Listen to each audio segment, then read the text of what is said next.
I discovered the truth about the reality benders in my third month of resistance. The information came through fragments, memories from the collective that slipped through during moments of weakness. What I learned changed everything I thought I knew about what was happening to me. The reality benders weren't invaders. They weren't parasites or predators in the way we understand those concepts.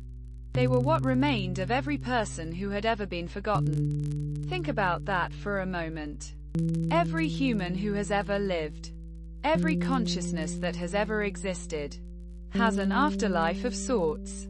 When we die, we persist in the memories of those who knew us. But eventually, those memories fade.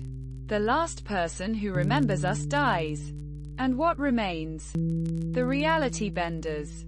That's what remains. The stripped-down essence of consciousness. Divorced from individual identity. Merged with countless others who have suffered the same fate. They aren't evil, they're terrified. They're the collective scream of everyone who has ever been erased from existence. Fighting to be remembered again. Fighting to matter. This revelation should have broken me. In a way, it did. For days, I couldn't write, couldn't speak, could barely function.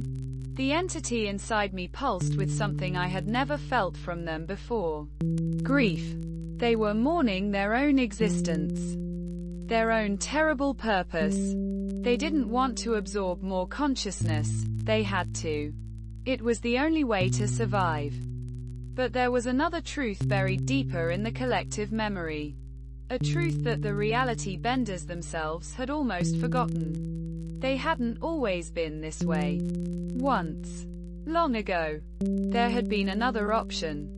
A way for consciousness to persist without merger, without absorption, without the destruction of individual self. The knowledge had been lost, deliberately hidden by something that had existed before even them. I found this truth in a memory that wasn't mine. A memory from someone who had discovered it millennia ago. Before being absorbed into the collective, this person had found a way to preserve individual consciousness permanently, without feeding on others. They had hidden the knowledge to protect it. The solution was in the telling, the sharing. Every time someone learned about the reality benders, truly understood what they were, a connection was formed. But unlike the merger, this connection didn't consume. It strengthened. Every person who heard this story became an anchor point.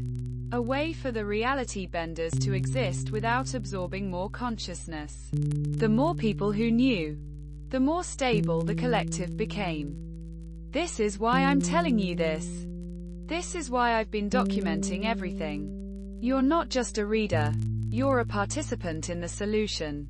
Every person who reads this story, who understands what the reality benders truly is, becomes part of the network that can sustain them without destruction.